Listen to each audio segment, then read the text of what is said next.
Hello बच्चों, कैसे हो सब लोग। और आपका एग्जाम कैसा रहा। चलो, अपन ने जो पढ़ा है उसमें से लगभग क्वेश्चन आपके पेपर में आए हैं। अब उनको देखना है कि अपन उनमें से कितने सही कर पाए और कितने अपने से सही नहीं हुए। और सही नहीं हुए तो उसमें हम में कमी थी या अपने पढ़ाई नहीं की। इन बातों को देखते हुए अपन क्वेश्चन शुरू करते हैं। और आपका जो पेपर हुआ बड़ा ही आसान था भाई, है ना। आसान भी नहीं कह सकते इसको, अपन मॉडरेट कह सकते हैं, है ना। मध्यम स्तर का था इसका कठिनाई का स्तर। तो ये मत मानना कि इसकी कट ऑफ जो रहेगी वो ज्यादा डाउन रहेगी या ज्यादा हाई रहेगी, नहीं भाई, है ना। ये मध्यम स्तर है। और यहाँ से जिन बच्चों ने बारीक बारीक गलतियां नहीं की, छोटी छोटी गलतियां नहीं की, वो बच्चा तो सिलेक्शन निकाल लेगा। और जिसने गलती कर दी वो बच्चा वंचित रह जाएगा। अब देखो, आराम से अपना पेपर साथ रखो। और इसमें जो सीरीज आई है वो सीरीज अलग अलग है आपकी, है ना। तो उन सीरीज के अकॉर्डिंग आप क्वेश्चन चेक करो कि जो मैं क्वेश्चन बोलूं उसका राइट आंसर क्या होगा। और उसको आप चेक करते हुए लिखो कि अपने इस पार्ट में इतने क्वेश्चन सही हुए, सेकंड पार्ट में इतने, थर्ड में इतने और फोर्थ पार्ट में इतने क्वेश्चन सही हुए। और जो माइनर मिस्टेक हुई है, माइनर मिस्टेक का मतलब ये हुआ कि छोटी छोटी गलतियां आपको भारी पड़ने वाली हैं। लगा आपको कि यार एक क्वेश्चन है कोई बात नहीं, लेकिन एक एक क्वेश्चन करके जब 200 क्वेश्चन आप सेलेक्ट करोगे उसमें से आपको बहुत सारे क्वेश्चन ऐसे मिल जाएंगे जो आपके गलत हो जाएंगे। तो चलो अपन चेक करते हैं। पहला क्वेश्चन देखो आप, देखो पहला प्रश्न दिया हुआ है ना। और पहला जो प्रश्न है वो है, जहाज संबंधित है कप्तान से, उसी प्रकार समाचार पत्र संबंधित है। अब देखो बेटा, यहां बच्चों ने बहुत गलतियां कर। बच्चों को लगा यार लेखक भी सही है, पाठक भी सही है, प्रकाशक भी सही है और संपादक भी सही है। तो इसका राइट आंसर होगा संपादक। क्या होगा? संपादक। ठीक है। अगला क्वेश्चन देखते हैं। एक निश्चित कूट भाषा में, ये क्वेश्चन खूब करवाए थे आपको, है ना। और ये गलत होना भी नहीं चाहिए। देखो, CHALK को कूटबद्ध किया जाता 38132। तो डस्टर को कूटबद्ध किया जाता है 431259। तो बोर्ड को कूटबद्ध किया जाएगा option A, option B, option C और ऑप्शन डी। तो इसका राइट आंसर जो होगा वो क्या होगा? Option D, 26,194। क्या होगा? 26,194। अगला क्वेश्चन है श्रृंखला, सीरीज से आया। देखो प्रश्न 57, 63, 71, 81 और 93, है ना। तो अब इसमें बताओ राइट आंसर क्या होगा? 101, 107, 98 और 215। तो इसका राइट आंसर क्या होगा? 107। क्या होगा? 107। चेक करना अच्छे से, 107 होगा। ठीक है। अब अगला जो क्वेश्चन है वो आ गया आपका ब्लड रिलेशन से। देखो, आरती की माँ वरुण की बहन की बेटी है।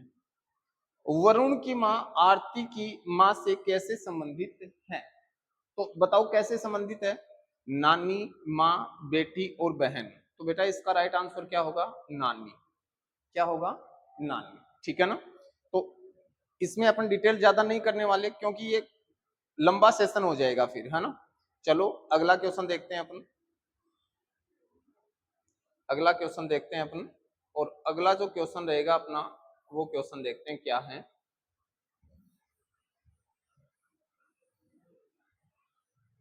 चलो देखते हैं। जूता, प्रश्न क्या है देखो। जूता, और जूता संबंधित है चमड़े से, तो रबड़ किससे संबंधित होगा? लेटेक्स से, प्लास्टिक से, पॉलिथीन से या चप्पल से? तो किससे होगा बेटा? रबड़ जो होगा वो किससे होगा? लेटेक्स से। किससे होगा? लेटेक्स से।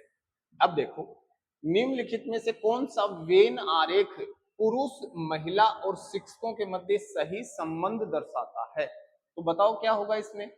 इसमें राइट आंसर होगा सी, पुरुष, महिला और शिक्षक, है ना। तो देखो, पुरुष भी होंगे, महिलाएं भी होंगी और शिक्षक भी होंगे। ठीक है। अगला क्वेश्चन देखते हैं अपन, है ना। अगला क्वेश्चन है अपना, निम्नलिखित श्रृंखला में लुप्त अक्षरों को ज्ञात कीजिए, है ना।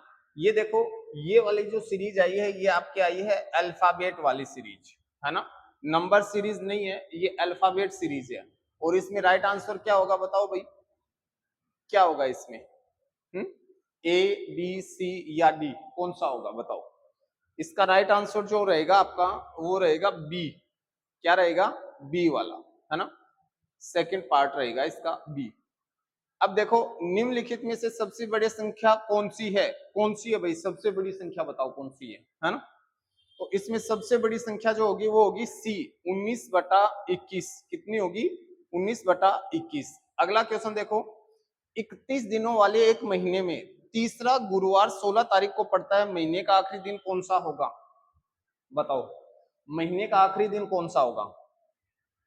पांचवा शुक्रवार, चौथा बुधवार, चौथा शनिवार और पांचवा गुरुवार। तो राइट आंसर क्या होगा इसका? पांचवा शुक्रवार। क्या होगा? पांचवा शुक्रवार। ठीक है ना। अगला क्वेश्चन देखते हैं अपन। अगला जो है अपना इसमें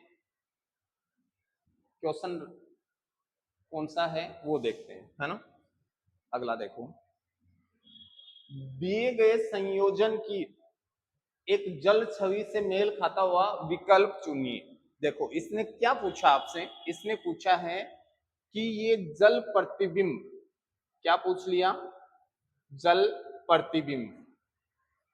अब कई बच्चे तो इसको, इस शब्द को ही नहीं पकड़ पाए होंगे, जल छवि, है ना, पर्सन को ही नहीं समझ पाए होंगे कि जल छवि क्या है। तो इसमें देखो, जल छवि का मतलब इसका क्या बनेगा? इसका बनेगा जल प्रतिबिंब। और जल प्रतिबिंब बनेगा तो इसको उल्टा करके चेक कर लो आप, ऐसे नीचे की तरफ यहां ही तो बनेगा वापस, है ना। वापस चेक करोगे तो इसका राइट आंसर क्या आएगा? डी। क्या होगा? डी वाला राइट आंसर होगा आपका। ठीक है ना, डी वाला आपका राइट आंसर होगा। ओके, चलो अगला क्वेश्चन देखते हैं अपन, अगले स्लाइड पर चलते हैं अपन। देखो अगला प्रश्न दिया हुआ है कि ज्ञात कीजिए कौन सी उत्तर आकृति मैट्रिक्स को पूर्ण करती है। यानी कि ये जो कोई मैट्रिक्स दी हुई है, इसमें इसमें से कोई एक आकृति देनी है और वो आकृति इसको पूरा करेगी। कौन सी करेगी? ध्यान से देखो भाई, है ना, ए बी सी या डी, कौन सी आकृति पूरा करेगी इसमें बताओ?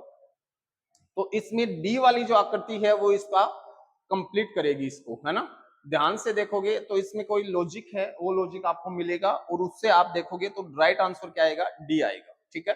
अब निम्नलिखित शब्दों को सबकोर्स के अनुसार अवरोही, बहुत बार बताया था मैंने, अवरोही क्रम में व्यवस्थित कीजिए। अवरोही का मतलब क्या होता है? अवरोही का मतलब क्या होता है भाई?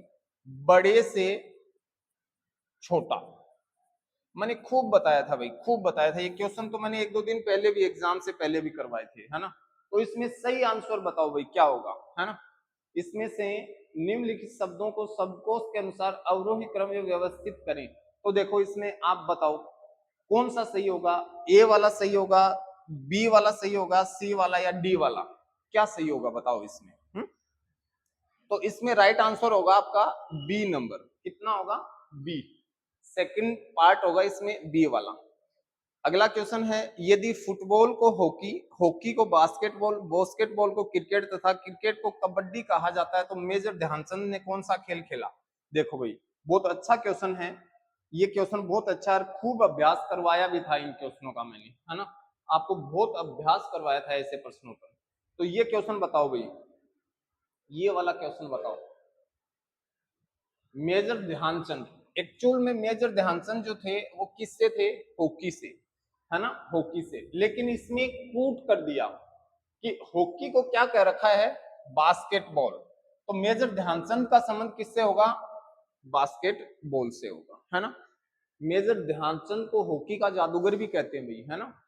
साधारण ब्याज की गणना करिए। यदि मूलधन 5,000 रुपए, ब्याज पर 18% वार्षिक तथा समयावधि 4 वर्ष है, यानी कि समय दे दिया, ब्याज दे दिया और मूलधन दे दिया।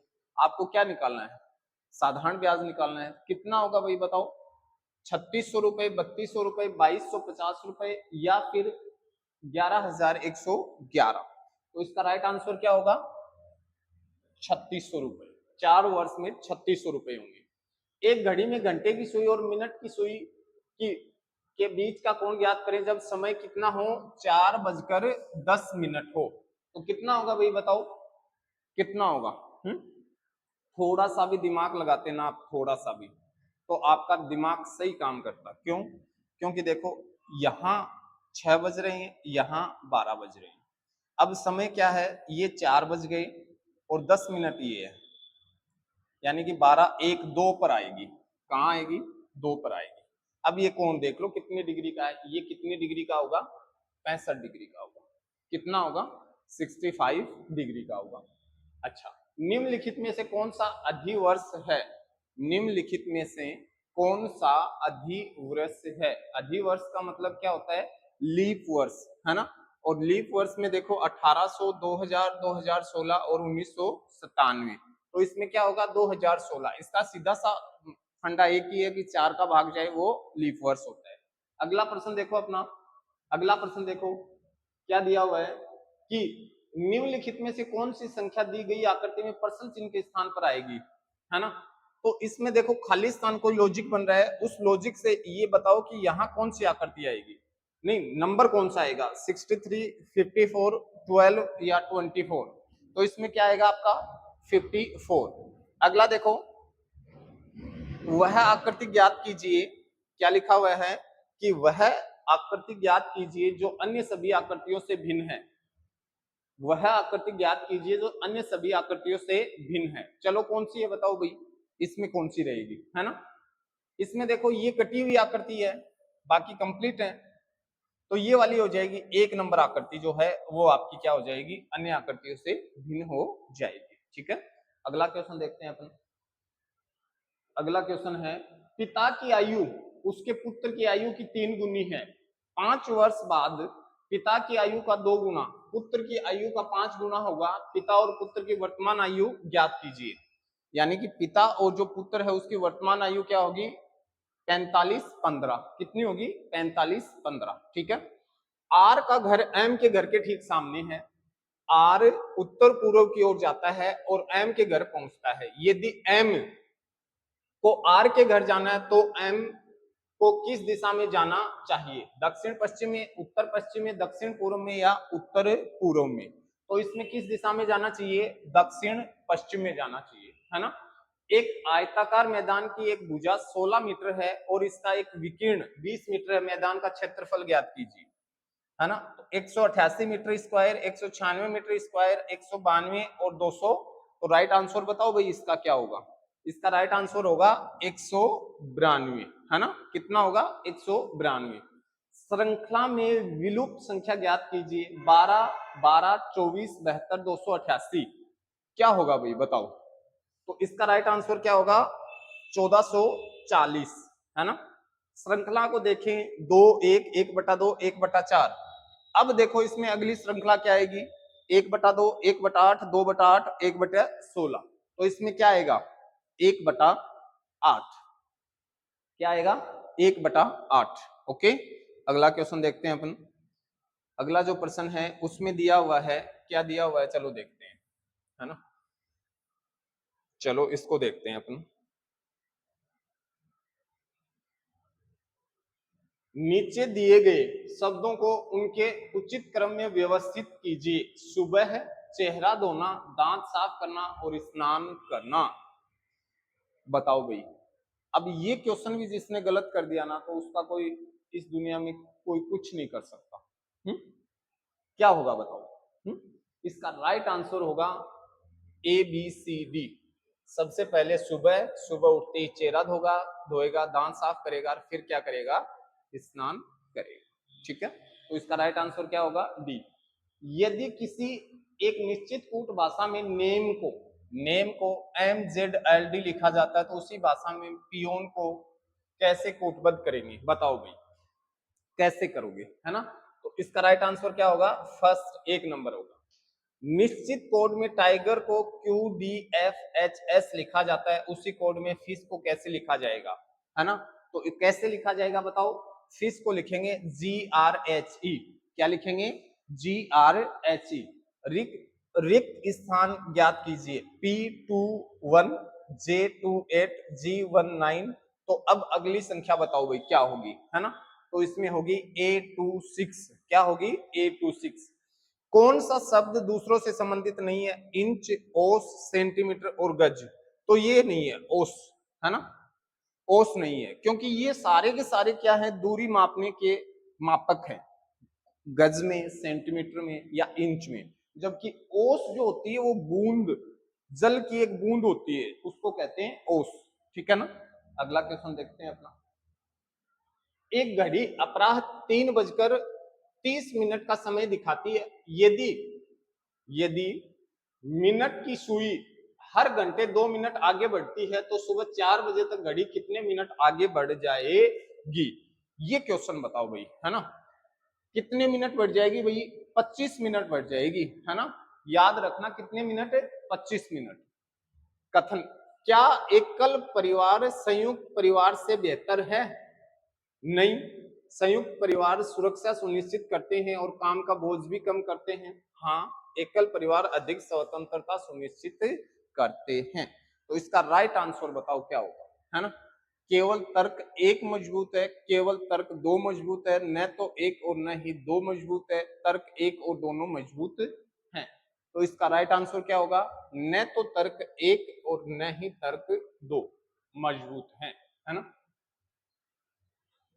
अब आप ये नहीं कह सकते कि एकल परिवार जो है वो संयुक्त परिवारों से बेहतर है ना। दोनों अपनी जगह पे बातें ठीक है, मजबूत कौन सा भी नहीं है ना। विषम आकृति ज्ञात कीजिए, इनमें से कौन सी विषम आकृति है बताओ भाई, है ना। ध्यान से देखो आप इनको, विषम आकृति कौन सी है? कौन सी? 1, 2, 3 और 4, कौन सी है बताओ। इसमें ध्यान से देखो आप, विषम आकृति जो है वो 3 नंबर सी जो है वो विषम आकृति होने वाली है इसमें आपकी। ठीक है। अगला देखो, निम्नलिखित शब्दों में से शब्दकोश की वर्णमाला में व्यवस्थित कीजिए। देखो अगला क्वेश्चन आ गया है अपना। अब बताओ, इसमें शब्दकोश से व्यवस्थित करने वाले क्वेश्चन खूब आए हैं भाई, खूब करवाए थे मैंने आपको ये क्वेश्चन। देखो इसमें कौन सा पहले आएगा कौन सा बाद में आएगा, है ना। तो इसका राइट आंसर देखो ये सही है, बी वाला। 4 वर्ष पहले अमन भावी की औसत आयु 18 वर्ष थी, वर्तमान में अमन भावी और चित्रा की औसत आयु 24 वर्ष है। तो 8 वर्ष बाद चित्रा की आयु क्या होगी? 30 वर्ष, 32 वर्ष, 28 वर्ष या 25 वर्ष? बताओ भाई क्या होगा इसमें? 30, 32, 28 और 25 वर्ष, है ना। तो ये वाला क्वेश्चन जो है इसको अपने एक बार डाउट में है, इसको छोड़ देते हैं, है ना। ये जो क्वेश्चन है ये आपको इसमें बोनस मिलने वाला है भाई, है ना। इसमें आपको बोनस मिलने वाला है।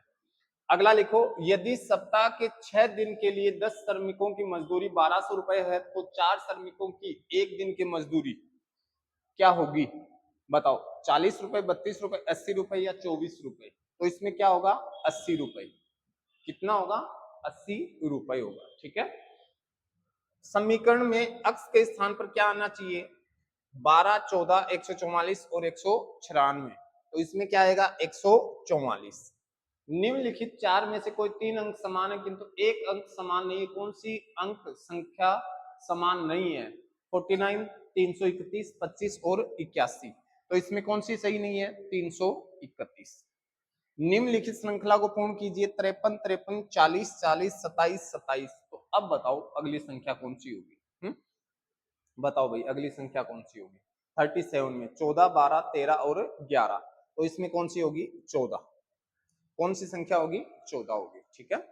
अगली संख्या जो होगी वो आपकी 14 नंबर की संख्या होने वाली है। अगला क्वेश्चन देखते हैं, रिक्त स्थान की पूर्ति कीजिए, है ना।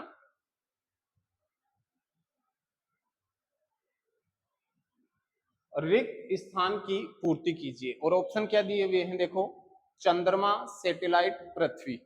तो सूर्य, ग्रह, सौर मंडल और तारा। तो अब इसमें राइट आंसर बताओ, बताओ। देखो पृथ्वी क्या है? ग्रह। और चंद्रमा पे क्या छोड़े जाते हैं? सैटेलाइट, है ना। तो राइट आंसर क्या होगा? ग्रह। निम्नलिखित में से कौन सा दूसरों से संबंधित नहीं है? राजस्थान, पंजाब, बिहार और दिल्ली। तो देखो बेटा ये तीनों जो हैं ये राज्य हैं। क्या है? राज्य। ये जो है ये क्या है, केंद्र शासित प्रदेश। ठीक है, ये क्या है, केंद्र शासित। तो राइट आंसर क्या होगा, दिल्ली। ओके, निम्न विकल्पों में से दी गई शब्द श्रृंखला के अगले पद को ज्ञात कीजिए। देखो ये कोई सीरीज दी हुई है, इसमें यहां कौन सी सीरीज आएगी वो बताओ। ए एल पी के सी, के पी एल बी, के पी एल सी और एल पी के बी। तो राइट आंसर क्या होगा इसमें, इसमें क्या होगा, ये वाला होगा आपका 3 नंबर, के पी एल सी। क्या होगा, के पी एल सी। ओके, अगला क्वेश्चन देखते हैं अपन। निम्न में से कौन सा विकल्प 4 के समूह में शामिल नहीं है, नारंगी, हरा, लाल और रंग। विकल्प 4 के समूह में शामिल नहीं होगा, नारंगी, हरा, लाल और कौन सा होगा, नारंगी, हरा, लाल और रंग, रंग डी वाला नहीं होगा, है ना। राहुल और सोहन क्रमशः 5 और 9 वर्ष की आयु के हैं, कितने वर्ष बाद उनके आयु का योग 24 होगा, 9 वर्ष, 7 वर्ष, 5 वर्ष और 3 वर्ष। तो क्या होगा, 5 वर्ष बाद। अगला है, सुरेंद्र सीधा खड़ा होकर सूर्योदय को देख रहा है, बताइए उसका दाहिना हाथ किस दिशा में होगा। बताओ भाई, ये क्वेश्चन भी जिसने गलत किया है ना, उसका कोई इस दुनिया में कोई कुछ नहीं कर सकता। बताओ, आप बताओ भाई, बताओ ये क्वेश्चन। सूर्योदय को देख रहा है, उसका दाहिना हाथ किस दिशा में होगा, दक्षिण में होगा, दक्षिण में होगा ना। तो इसका राइट आंसर क्या होगा, डी। अगला देखो, अंग्रेजी वर्णमाला में कौन सा अक्षर आरंभ से 13वें स्थान और अंत से 14वें स्थान पर आता है। ये क्वेश्चन तो खूब करवाए थे आपको, है ना, खूब करवाए थे ये क्वेश्चन। बताओ क्या होगा, अंग्रेजी वर्णमाला में कौन सा अक्षर आरंभ से 13वें और अंत से 14वें स्थान पर होगा। तो इसका राइट आंसर क्या होगा, एम। क्या होगा, एम। चलो अगला क्वेश्चन देखें अपन अपना। अगला जो प्रश्न है वो देखते हैं कि इसमें क्या पूछा जा रहा है।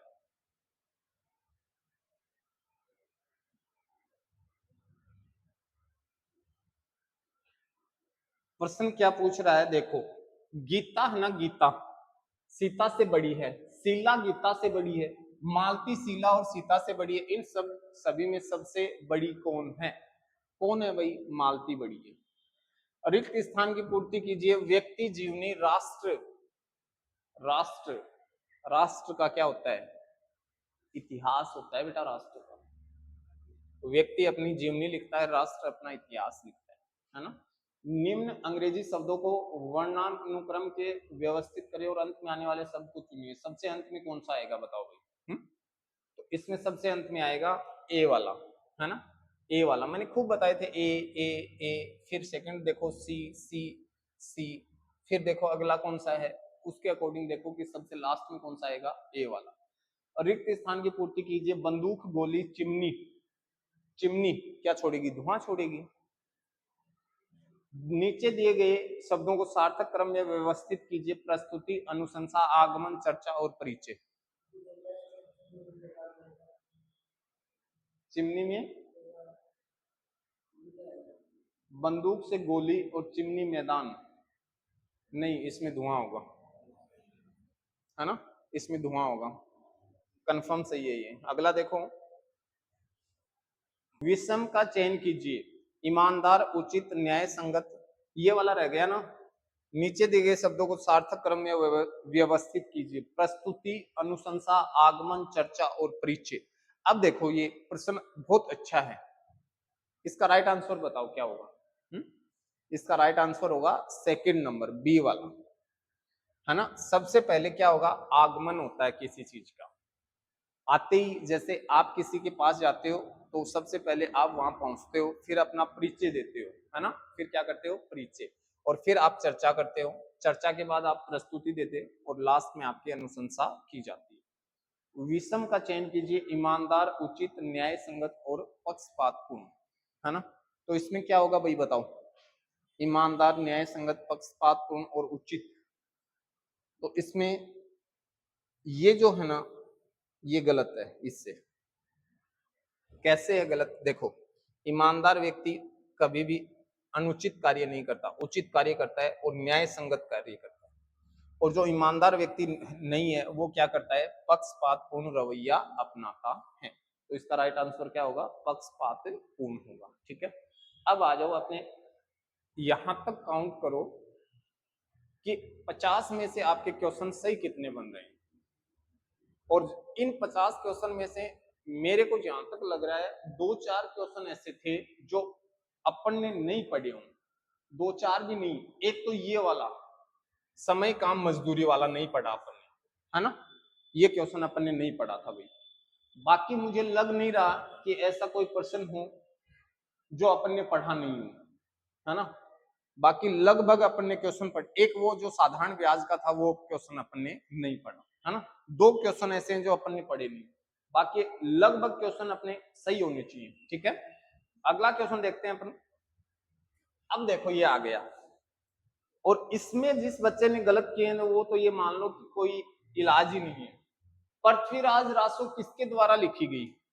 अब ये प्रश्न भी जिसने गलत किया है ना, पता नहीं कितनी बार पूछ लिया, चंद्र बरदाई, पृथ्वीराज रासो, चंद्र बरदाई, और अपन ने खूब पढ़ा है कि इसी पृथ्वीराज रासो से अपन बात करते हैं, राजपूतों की उत्पत्ति से संबंधित सिद्धांत दिया था, और अग्निकुंड का सिद्धांत अपन मानते हैं ना, और ये वही चंद्र बरदाई पृथ्वीराज रासो। अब देखो स्वतंत्रता आंदोलन में प्रश्न क्या दिया हुआ है कि स्वतंत्रता आंदोलन में शहीदों के संदर्भ में कौन सा सुमेलित नहीं है। अब देखो शहीद दिए हुए हैं, और ये जो शहीद दिए हैं ये सुमेलित पूछा है कि इनमें से कौन सा सुमेलित नहीं है। सागरमल गोपा जैसलमेर का था भाई, आजादी के दीवाने जैसलमेर में गुंडाराज किताबें लिखी थी इन्होंने, और इनको जिंदा जलाया गया था, बिल्कुल। फिर देखो प्रताप सिंह बारहट शाहपुरा के थे, रूपाजी धाकड़ बेंगू के थे, जबकि नानक जो भील थे ये डूंगरपुर के नहीं थे। कहां के नहीं थे? डूंगरपुर के नहीं थे। ठीक है, संत सभा की स्थापना निम्न में से किसने की? अरे ये प्रश्न तो मैं कह रहा हूं पता नहीं कितनी बार छपा है, मैंने कितनी बार डाला है आपके क्वेश्चन में। राइट आंसर क्या होगा? गोविंद गुरु, गुरु गोविंद गिरी, है ना। राजस्थान में 1857 के विद्रोह का आरंभ कहां से हुआ? देखो बताओ कहां से हुआ। ये क्वेश्चन तो मैंने अपनी जो थी ना महा मैराथन क्लास थी, जिसमें मैंने आपको सेकंड नंबर का क्वेश्चन दिया था, ये आपको यूं का यूं मैं दिखा सकता हूं। ये तो अपना क्वेश्चन जो था सेकंड वाला क्वेश्चन था, और मैंने बहुत बताया था आपको कि बेटा ये क्वेश्चन छपेगा, ध्यान रखना, है ना। ये देखो राजस्थान में 1857 की क्रांति, ये क्वेश्चन देखो यूं का यूं छपा हुआ है, ये स्क्रीनशॉट ले रखे हैं मैंने, और ये क्वेश्चन देख लो। राजस्थान में 1857 की क्रांति की शुरुआत कहां से हुई? और ये नसीराबाद, देख लो मैंने सेकंड क्वेश्चन करवाया था ये आपको, और यूं का यूं आपको ये क्वेश्चन मिला है ना, यूं का यूं आपको ये क्वेश्चन आपका मिला है ना। तो इनका आप ध्यान रखना भाई, बहुत सारे क्वेश्चन ऐसे हैं जो अपन ने पढ़े हैं, उन्हीं में से यूं के यूं आपके क्वेश्चन छपे हैं, एक शब्द भी उसमें से बदलाव नहीं आया है। ये होती है मेहनत, और मैंने आपको कहा था भाई, है ना, कि जितनी मेहनत करोगे सिलेक्शन निकाल कर ले जाओगे, है ना। देखो इसमें कहां से होगा बेटा? नसीराबाद से, बिल्कुल। देखो ऑप्शन भी नहीं बदले, है ना, नसीराबाद। अगला क्वेश्चन है वीर विनोद ग्रंथ के प्रसिद्ध के अनुसार चित्तौड़गढ़ किले का निर्माण किसके द्वारा करवाया गया था? अरे भाई कोई भी ग्रंथ पूछ लो, चित्रांगद मौर्य था, कहीं से पूछ लो, प्रश्न वही है, खूब करवाया। वीर विनोद पुस्तक मैंने खूब करवाई आपको, किसकी रचना थी? लास्ट वाली प्रश्नोत्तरी थी, उसमें यूं का यूं डलवाया था मैंने क्वेश्चन। अगला देखो क्वेश्चन है मिर्जा राजा के रूप में किसे जाना जाता है? अब ये जो क्वेश्चन है ना, ये क्वेश्चन आपको बोनस मिलेगा, कंफर्म बता रहा हूं। अब कैसे मिलेगा? देखो कि मिर्जा राजा मानसिंह भी है और मिर्जा राजा जयसिंह भी है। मानसिंह को उपाधि दी थी अकबर ने, किसने दी थी? अकबर ने, जबकि जयसिंह को दी थी शाहजहां ने। फरजंद और मिर्जा राजा की उपाधि मानसिंह को भी मिली थी, और किसको? जयसिंह को भी मिली। अब पहले किसको मिली थी? मानसिंह को अकबर ने दी थी।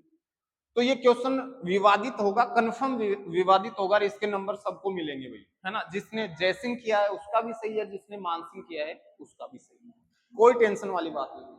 अगला क्वेश्चन है राजस्थान में निम्नलिखित में से किस जिले में कोलवी की गुफाएं हैं? बहुत अच्छा क्वेश्चन है, झालावाड़ में है, पढ़ाया हुआ था अपना यूं कहीं। निम्न में से गांधी जी के पांचवें पुत्र, ये क्वेश्चन देखो उपनाम दिए थे लास्ट वाली स्लाइड में, उसमें यूं का यूं था ये क्वेश्चन, है ना। कौन है वही बताओ, हीरालाल शास्त्री है, जमनालाल बजाज है, विजय सिंह पथिक है, या माणिक्यलाल वर्मा है। तो ये क्वेश्चन मैंने आपको बताया था जमनालाल बजाज। कौन है? जमनालाल बजाज। भारत के संविधान के अनुच्छेद 356 के अंतर्गत राजस्थान में कितनी बार राष्ट्रपति शासन लागू किया गया है? ये देख लो, ये देखो क्वेश्चन, यूं का यूं क्वेश्चन करवाया था मैंने आपको, ये देख लो आपके सामने है ये स्क्रीनशॉट।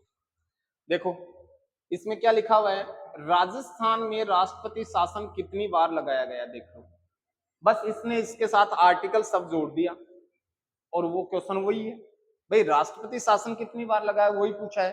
तो देखो इसमें वो क्वेश्चन अपना यूं का यूं जो हमने दिया था वो का वो क्वेश्चन आपके सामने है। देखो कितनी बार लगा था, 4 बार लगा था, 4 बार लगा था, है ना। मैंने यहां तक भी बताया था आपको, डेट भी बताई थी कौन कौन सी। भारत के संविधान के अनुसार राजस्थान मंत्री परिषद में मुख्यमंत्री सहित अधिकतम सदस्य संख्या, देख लो यूं का यूं करवा रखा है ये क्वेश्चन। ये देखो राजस्थान मंत्री परिषद में मंत्रियों की अधिकतम संख्या हो सकती है, ये क्वेश्चन देख लो आप, यूं का यूं डलवाया हुआ क्वेश्चन है। फिर भी बच्चे अगर गलत कर रहे हैं, ये देखो राजस्थान मंत्री परिषद में मंत्रियों की अधिकतम संख्या हो सकती है, देख लो 15, 20, 30 और 25। तो इसका राइट आंसर क्या होगा? 30। क्या होगा राइट आंसर बताओ? इसका राइट आंसर होगा 30।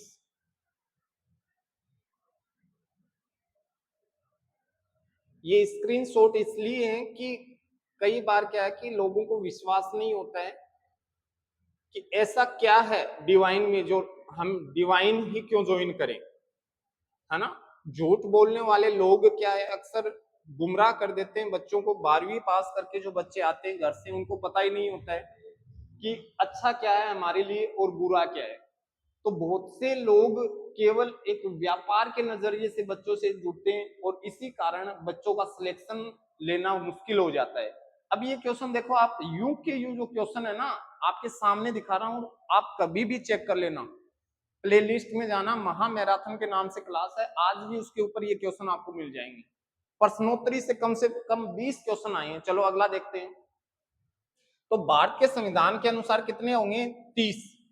अगला लिखो, निम्नलिखित में से किस पद का निर्वहन भैरव सिंह शेखावत ने नहीं किया?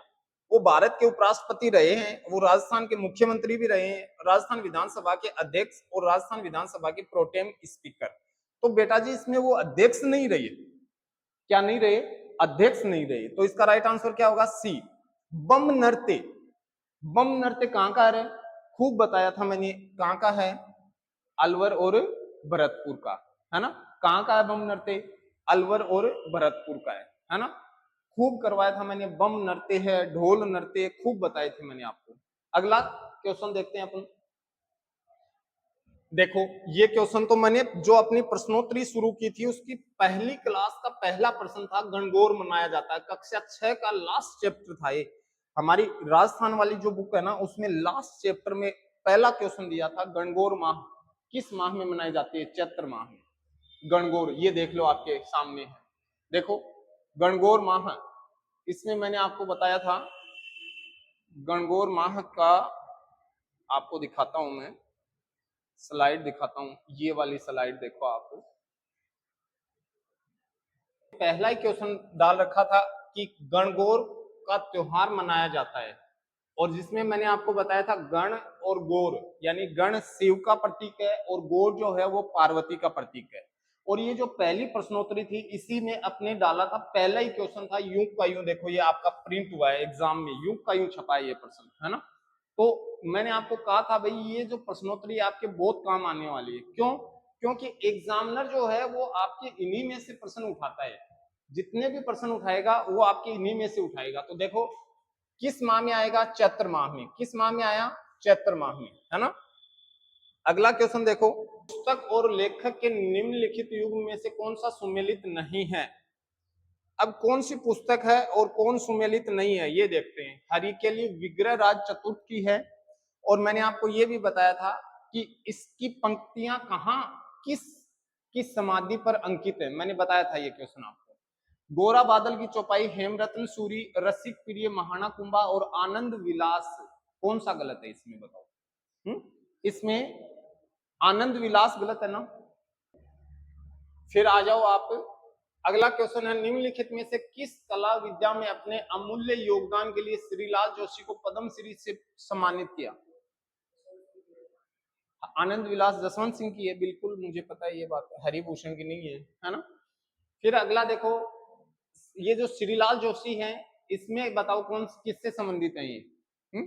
फड़ से है ना, फड़ पेंटिंग से है। और ये क्वेश्चन मैंने डाला भी था, शायद टेलीग्राम पे डाला था मैंने एक दिन पहले कि, या लास्ट वाली जो अपनी प्रश्नोत्तरी हुई थी उसमें भी डाला था कि श्रीलाल जोशी का संबंध किस जिले से है, ये क्वेश्चन करवाया था मैंने। ये देखो, दाबू प्रिंट किसके लिए प्रसिद्ध है, और ये क्वेश्चन तो भाई ऐसा छपा है कि मजा ही आ गया, दाबू प्रिंट। और ये क्वेश्चन है ना, मैंने एक दिन पहले ही देखो अपने टेलीग्राम पे डाला था, ये दाबू प्रिंट वाला जो क्वेश्चन था, ये एक दिन पहले देखो यूं का यूं छप गया। ये क्वेश्चन देखो, दाबू प्रिंट कहाँ का प्रसिद्ध है, एक दिन पहला अपने डाला टेलीग्राम पे। ये देखो, ये अपना टेलीग्राम चैनल है, इस पे मैंने एक दिन पहले डाला था, दाबू प्रिंट कहाँ का प्रसिद्ध है, यूं का यूं छप गया क्वेश्चन, है ना, यूं का यूं क्वेश्चन अपना छप गया, है ना। इसीलिए कहता हूं बेटा जी, इनको आपको लगता है कि सर ऐसे ही बोल रहे हैं, लेकिन ये जो क्वेश्चन आपके बहुत फायदेमंद हुए हैं, है ना। अब देखो, निम्न में से किस मंदिर को चूहों का मंदिर कहा जाता है, ये क्वेश्चन भी खूब छपा है भाई, है ना।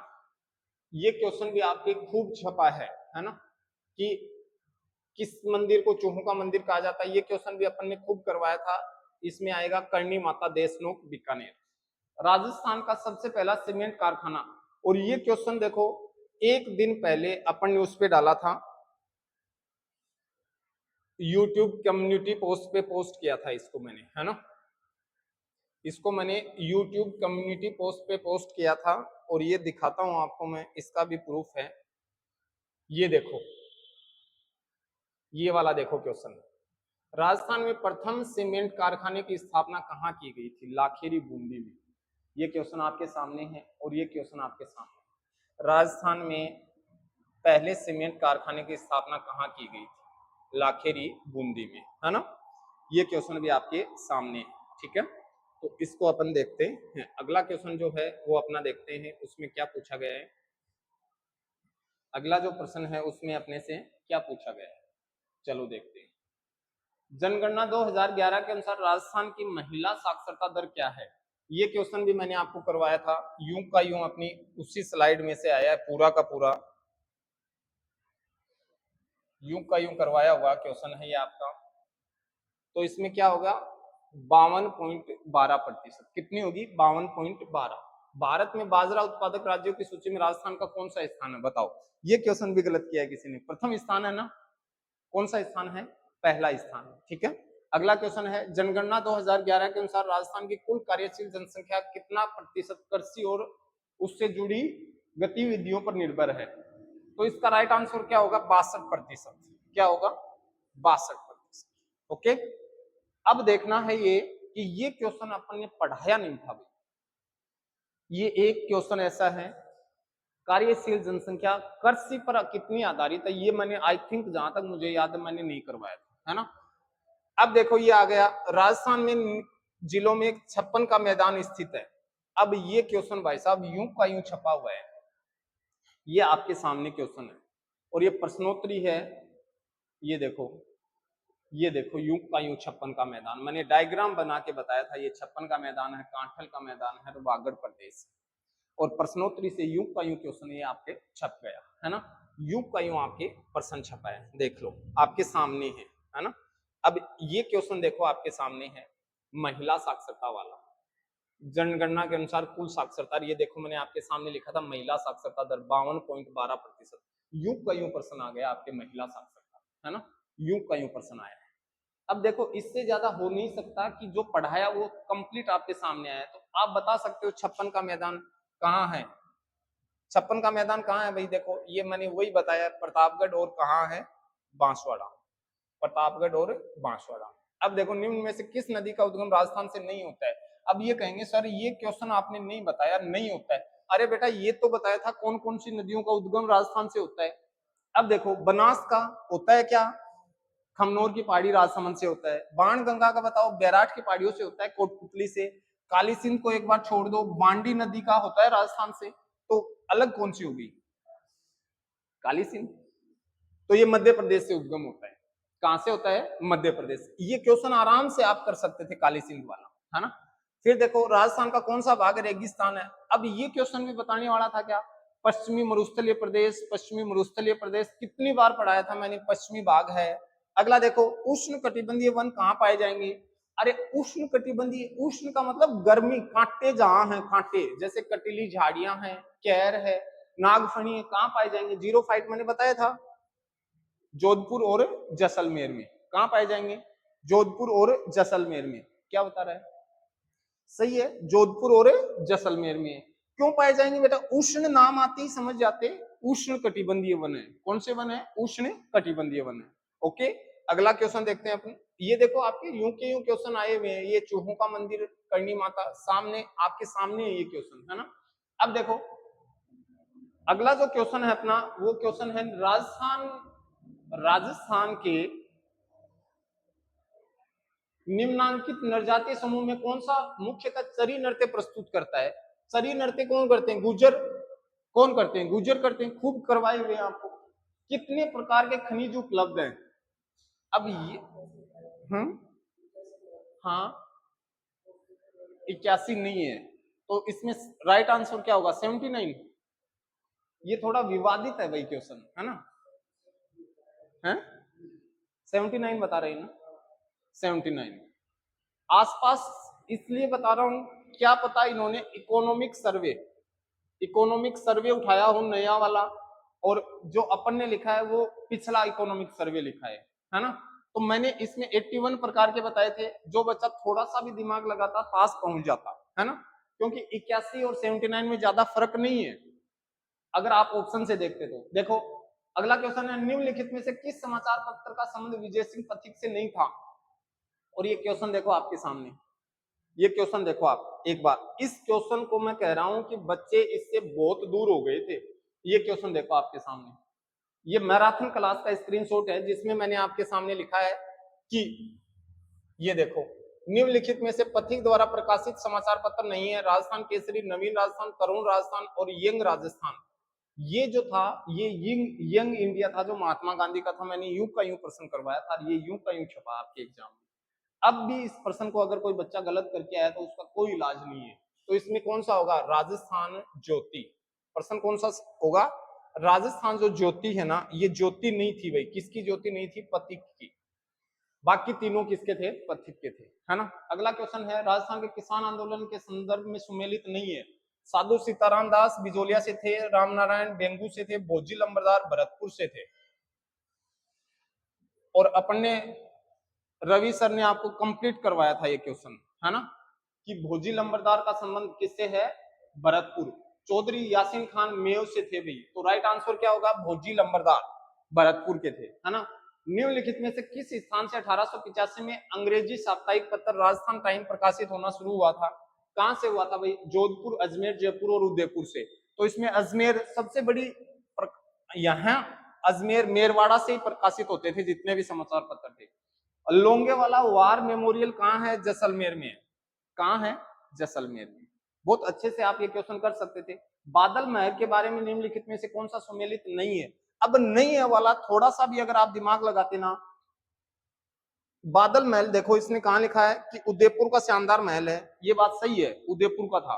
लेकिन अब इसमें देखो आप, ये गेम सागर जो है ये डूंगरपुर में है। ये कहाँ है, डूंगरपुर में। तो इसमें राइट आंसर ये हो जाएगा कि इसके किनारे नहीं है, ये गेब सागर के किनारे नहीं है। तो ये सही हो जाएगा इसका। नहीं नहीं, बी है इसमें, गेब सागर के किनारे नहीं है ना। यह गेब सागर झील के किनारे नहीं है, ठीक है। ये कहाँ है, डूंगरपुर में गेब सागर, ठीक है। अगला क्वेश्चन देखो, निम्नलिखित में से कौन सा किला कुमारा किला के नाम से है। बाला किला, भटनेर किला, गागरोन और बदनोर। इसमें कौन सा है, बाला किला। कौन सा है, बाला किला, है ना। राइट आंसर कौन सा होगा, बाला किला, ठीक है। अगला क्वेश्चन देखो अपना, अब देखो बेटा, इसमें एक दो क्वेश्चन बोर्ड भी डिपेंड करेगा कोटा यूनिवर्सिटी क्या मानती है, उसमें आप ज्यादा सीरियस होने की जरूरत नहीं है, आप एक दो क्वेश्चन ऊपर नीचे कर सकते हो, कोई दिक्कत नहीं है। अब देखो, किस शासक के समय मंडन राजस्थान का आगमन हुआ? कुंभा के समय। ये क्वेश्चन भी नहीं किया, मंडन वाला भी। फिर राई बुढ़िया खेल पात्र का संबंध किससे है? बताओ। गैर गौरी भवई और गरबा कौन सा है? बताओ है इसमें कौन सा होगा? गैर गौरी भवई और गरबा, तो इसमें होगा गौरी। कौन सा होगा? गौरी। ये पात्रों के नाम है बेटा, राई बुढ़िया खेला, ये पात्र होते हैं इस नृत्य के, गौरी नृत्य के पात्र होते हैं, उनको कहते हैं राई का बुढ़िया। ठीक है। निम्नलिखित में से कौन सा युग्म राजस्थान की जलवायु से संबंधित नहीं है? शुष्क जलवायु भरतपुर सवाईमाधोपुर धौलपुर में है, आर्द्र शुष्क बीकानेर बाड़मेर चूरू में है, उप आर्द्र जयपुर अजमेर सीकर में है, आर्द्र जलवायु कोटा उदयपुर राजसमंद में है। शुष्क जलवायु बेटा भरतपुर में नहीं है, शुष्क जलवायु तो पश्चिम में है। कहाँ है? पश्चिम में। इसका मतलब भरतपुर सवाईमाधोपुर धौलपुर में नहीं है। राइट आंसर क्या होगा? ए। क्या होगा? ए वाला। ठीक है। अगला क्वेश्चन देखो अपना। अगला है, राजस्थान की पहली नहर सिंचाई परियोजना किसे माना जाता है? अरे भाई, ये क्वेश्चन भी देख लो आप। ये क्वेश्चन गंगा लिखा है इसको, ये गंग नहर है बेटा, गंगा नहीं है। इसका राइट आंसर क्या होगा?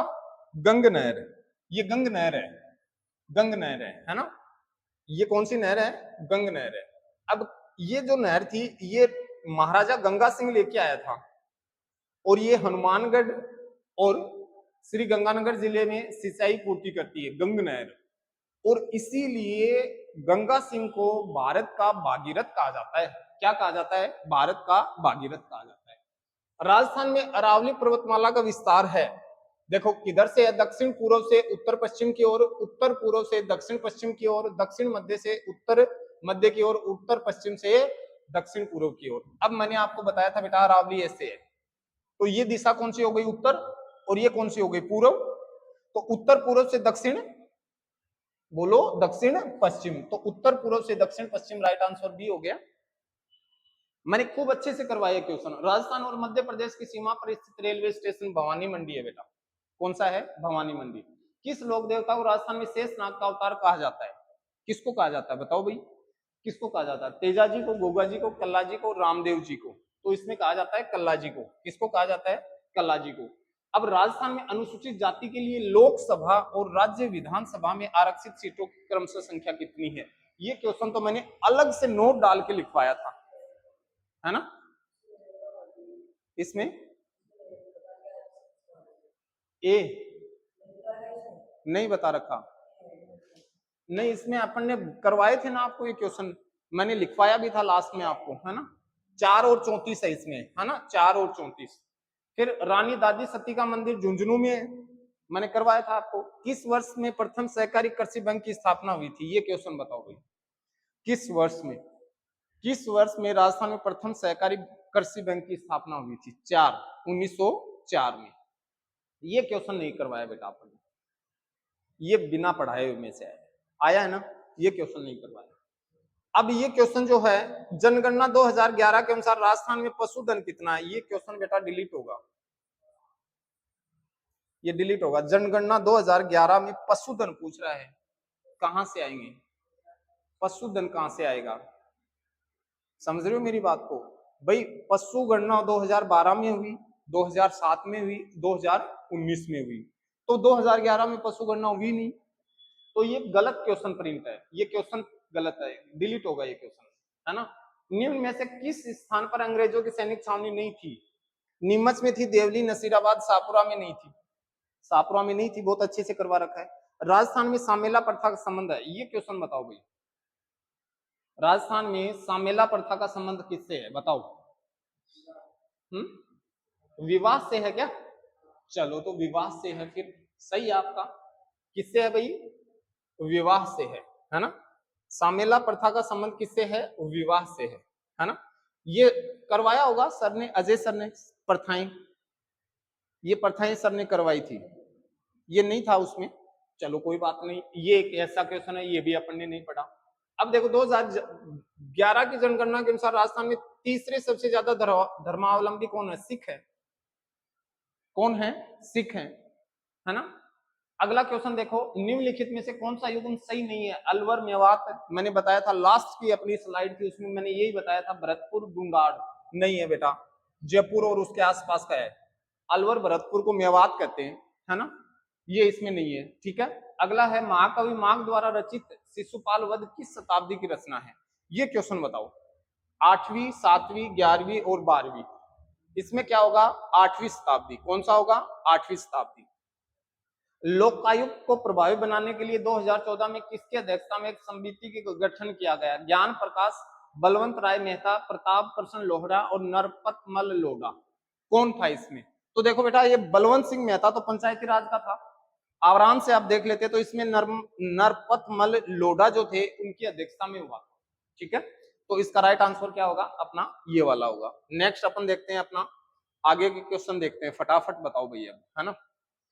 ये देखो क्वेश्चन, अगला जो क्वेश्चन है ये क्वेश्चन देखते हैं अपन। अनुभव पर आधारित व्यवहार में अपेक्षाकृत स्थायी परिवर्तन को कहा जाता है, क्या कहा जाता है? विकास, परिपक्वता, वृद्धि और अधिगम। क्या कहा जाता है? अधिगम कहा जाता है। फटाफट देखो, महात्मा गांधी ने कौन सी शिक्षा पद्धति को प्रस्तावित किया था? बुनियादी शिक्षा को किया था बेटा। किसको किया था? बुनियादी शिक्षा को। अधिगम के बारे में कौन सा सही नहीं है? अधिगम सतत प्रक्रिया है, उद्देश्यपूर्ण है, अधिगम परिपक्वता है, अधिगम परिवर्तन है। तो बताओ इसमें क्या है? अधिगम के बारे में कौन सा कथन सही नहीं है? नहीं है बेटा, परिपक्वता नहीं है।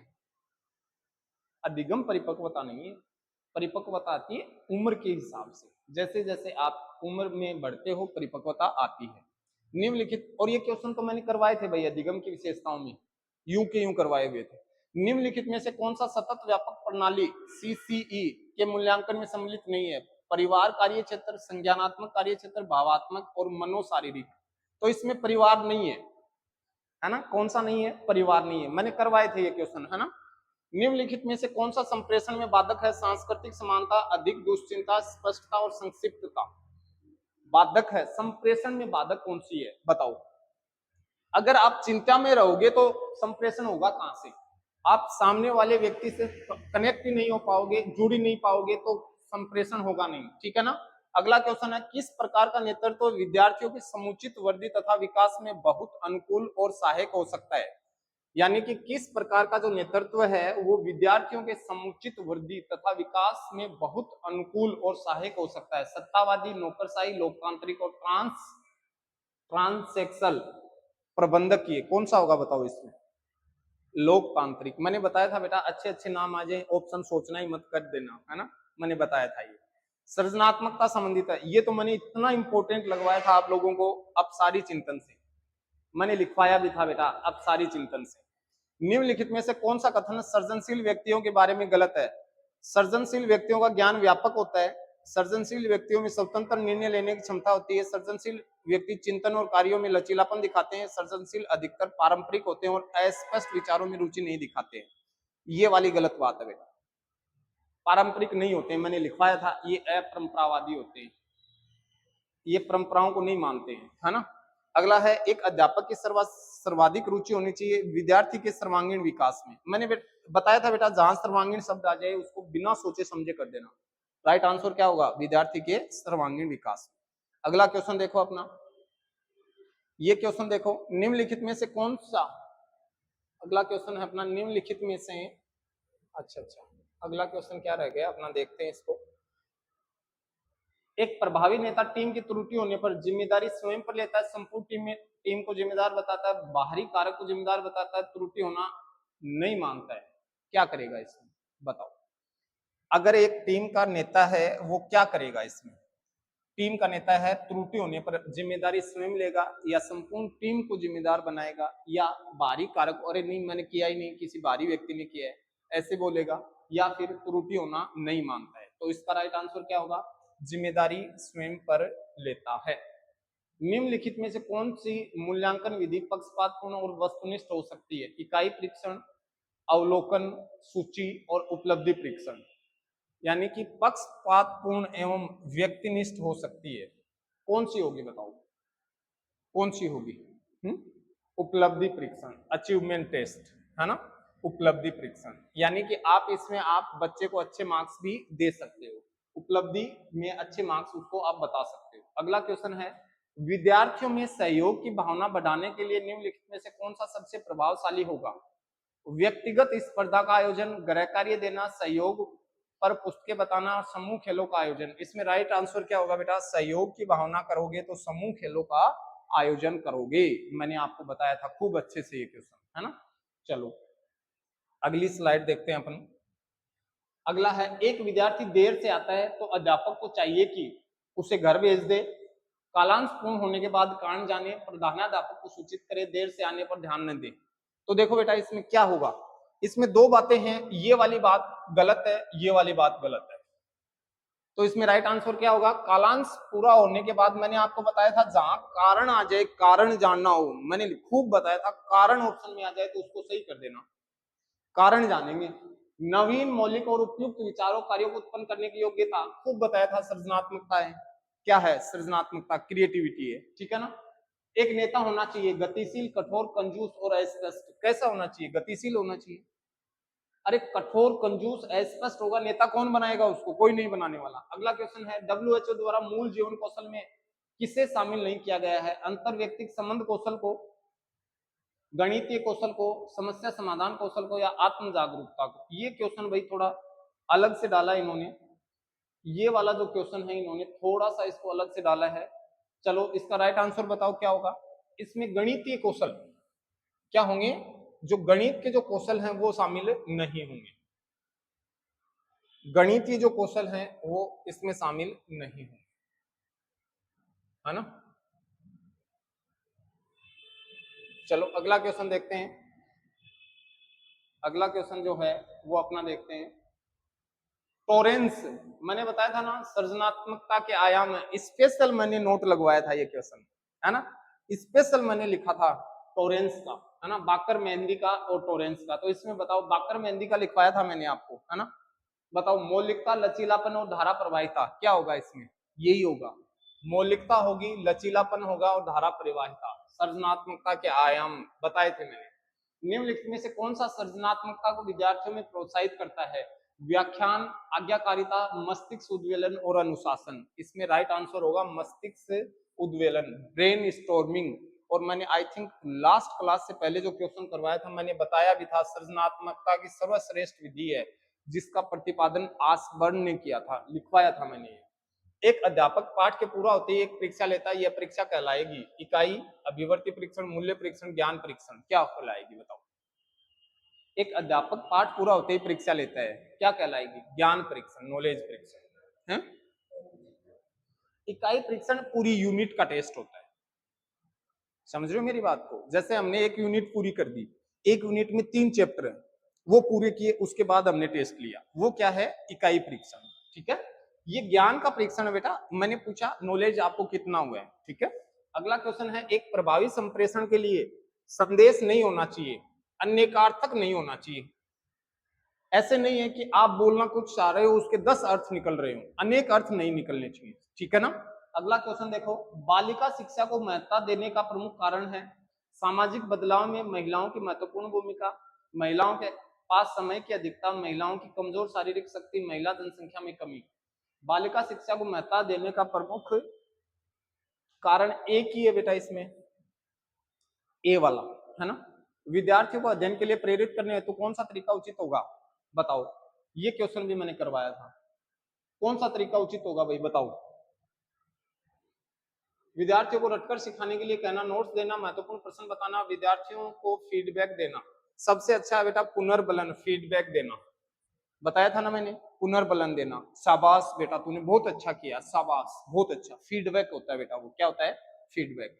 एक अध्यापक कक्षा के वातावरण को सुखद रखता है क्योंकि विद्यार्थी प्रधानाचार्य को शिकायत न करे, समय आसानी से गुजर जाए, सुखद मनोस्थिति में विद्यार्थी बेहतर सीखते हैं, विद्यार्थी चुप रहे और अपना व्यक्तिगत कार्य करें। एक अध्यापक कक्षा के वातावरण को सुखद रखता है क्योंकि सुखद मनोस्थिति से विद्यार्थी बेहतर सीखते हैं, बहुत अच्छा सीखते हैं, इसलिए वो अच्छा इन्वायरमेंट रखता है। अगला क्वेश्चन देखते हैं अपन। निम्नलिखित में से कौन सी रणनीति सीखने के लिए अभिप्रेरणा की सहायता करती है? बताओ भाई कौन सी करती है? कौन सी रणनीति है जो सीखने में सहायता करती है, अभिप्रेरणा में सहायता करती है? बहुत आसान कार्य देना, नकारात्मक फीडबैक देना, प्रयत्नों की अपेक्षा बुद्धि को श्रेय देना, स्पष्ट लक्ष्य और दिशा देना। क्या होगा बताओ? कौन सी रणनीति है जो सीखने के लिए अभिप्रेरणा की सहायता करती है? बताओ इसमें क्या होगा? स्पष्ट लक्ष्य और दिशा देना। अगर साफ साफ आपको पता है तो राइट आंसर, आप सही दिशा में मोटिवेट होते हो। क्योंकि अगर दिशा ही सही नहीं है तो आप बार बार असफल होते हो, असफल होते ही आप में नकारात्मकता आनी शुरू हो जाती है। ठीक है, लक्ष्य स्पष्ट है तो आपको सफलता भी सुनिश्चित मिल जाती है। नई गतिविधियों और उत्पादक कार्यों में संलग्नता के लिए पहल को प्रोत्साहित करने के लिए एक अध्यापक गलतियों के प्रति सहनशील होता है, विद्यार्थियों को अवास्तविक लक्ष्य निर्धारित करना और उस दिशा में काम करना सिखाता है, विद्यार्थियों को स्वतंत्रता और जिम्मेदारी दिखाने का मौका देता है, कोई भी सहयोग नहीं करता है। क्या होगा भाई इसका राइट आंसर क्या होगा बताओ? नई गतिविधियों और उत्पादक कार्यों में संलग्नता के लिए पहल को प्रोत्साहित करने के लिए एक अध्यापक क्या करता है? विद्यार्थियों को स्वतंत्रता और जिम्मेदारी दिखाने का मौका देता है।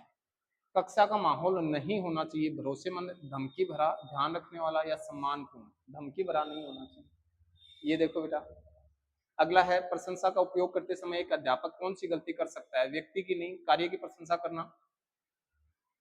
असफलता को संतुलित करने के लिए विद्यार्थी की अवांछनीय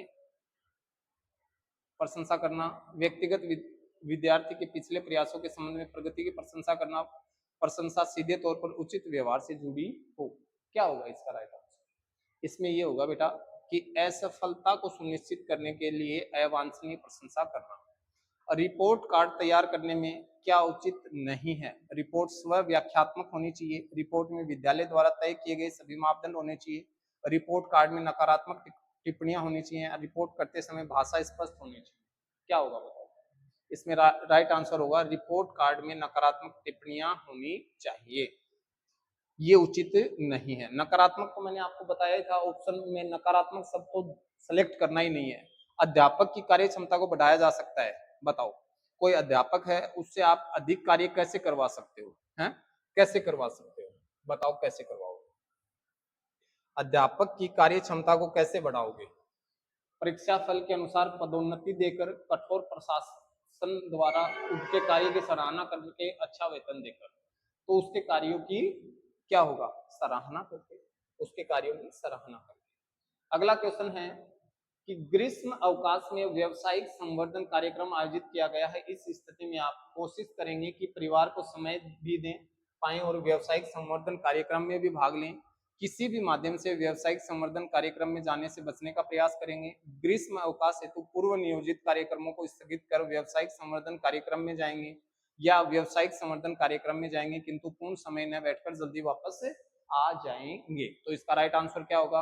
कोशिश करेंगे कि परिवार को भी समय दें और व्यावसायिक संवर्धन कार्यक्रम में भी भाग लेंगे। ठीक है, देखो इसमें अगला जो क्वेश्चन है अपना वो कौन सा रहेगा? 131 नंबर क्वेश्चन है कि एक अध्यापक के रूप में, यानी आप एक अध्यापक के रूप में अपने संप्रेषण को प्रभावी बनाने हेतु क्या करेंगे? क्या करेंगे बताओ? विद्यार्थियों के अधिगम स्तर को जानेंगे, समुचित शब्दों का प्रयोग करेंगे, अपने ज्ञान को विस्तृत करेंगे, या जोर से बोलेंगे। क्या करोगे बताओ?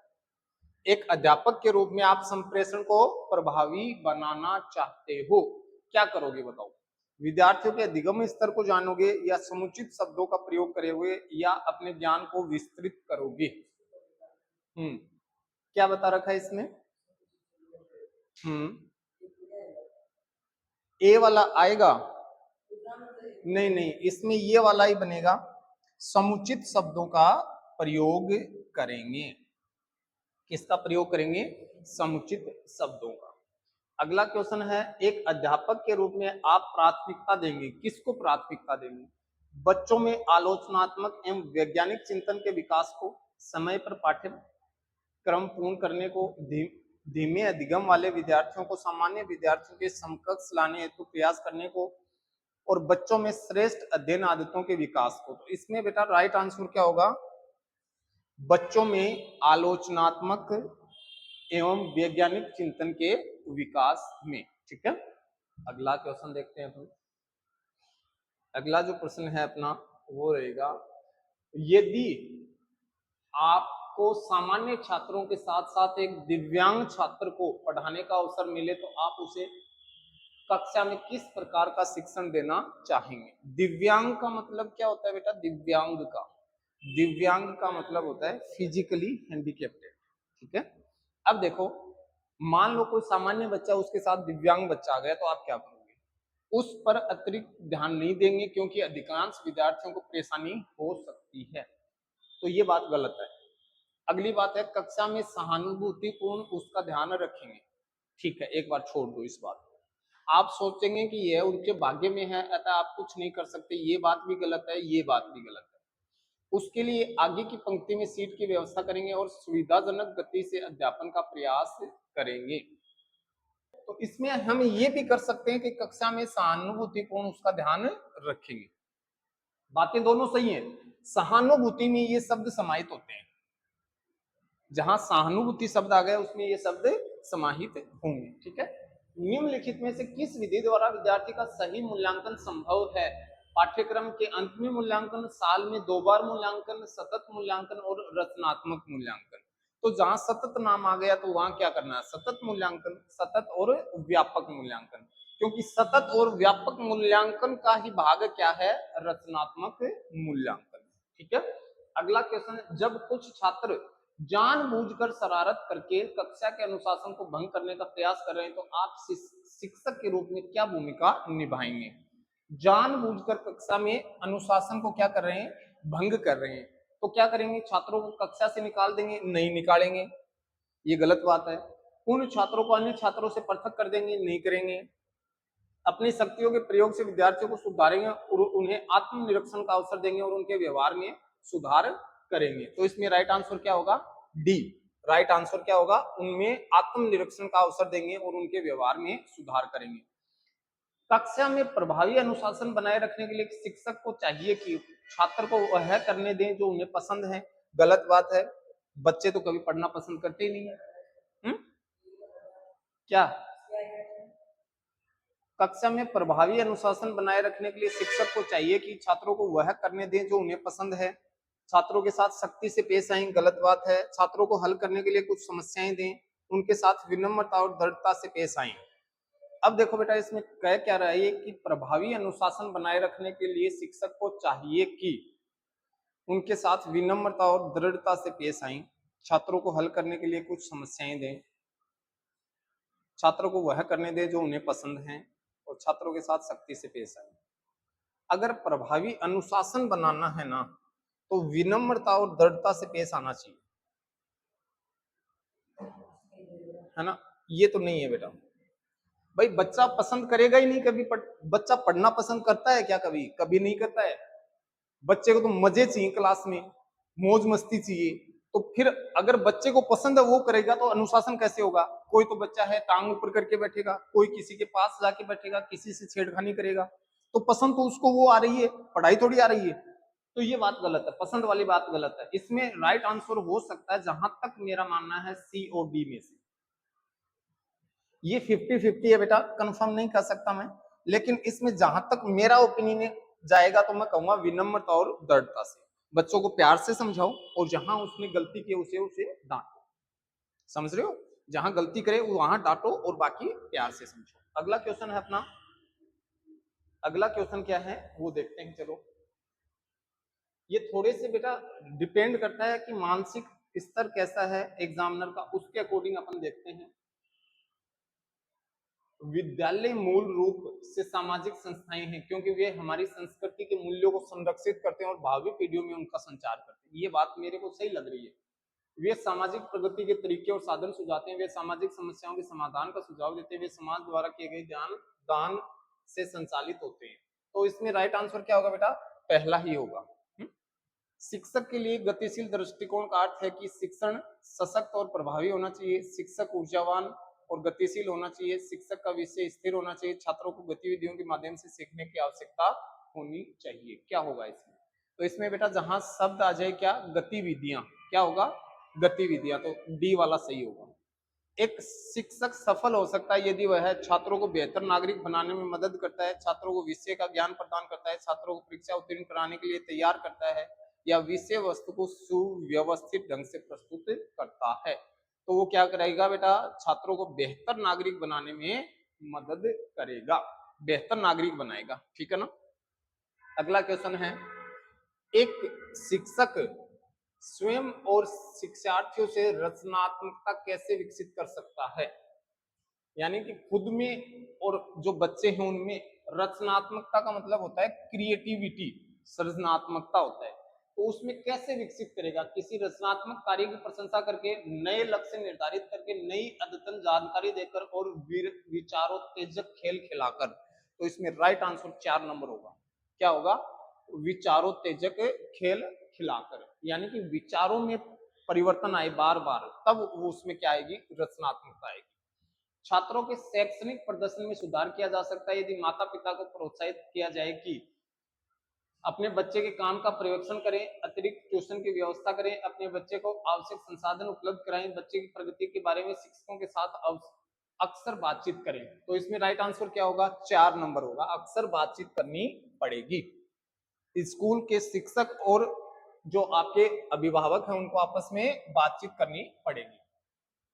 लिखित सामग्री का एक अच्छा मूल्यांकन निम्न में से किस पर आधारित होना चाहिए? जो कुछ पढ़ा जाता है उसे पुनः पेश करने की क्षमता, भाषाई अभिव्यक्ति, भाषाई और तार्किक अभिव्यक्ति, विषय की समझ। लिखित सामग्री एक अच्छा मूल्यांकन निम्न में से किस पर आधारित होता है? बताओ। विषय की समझ, भाषाई और तार्किक अभिव्यक्ति। भाषाई अभिव्यक्ति क्या होगा इसमें राइट? तो जहां देखो तार्किक शब्द आएगा वो चीज सही होगी आपकी, है ना। भाषाई और तार्किक अभिव्यक्ति। निम्नलिखित में से कौन सी एक अच्छी उपलब्धि परीक्षण की विशेषता है? विश्वसनीयता, वैधता और निष्पक्षता। विश्वसनीयता और वैधता, अस्पष्टता और विश्वसनीयता, निष्पक्षता।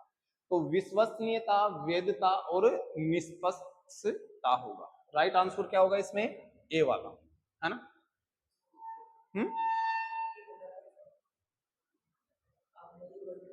देखो बेटा, निम्नलिखित में से कौन सी एक अच्छी उपलब्धि परीक्षण की विशेषता है? विश्वसनीयता और वैधता, निष्पक्षता। राइट आंसर ए होगा, है ना।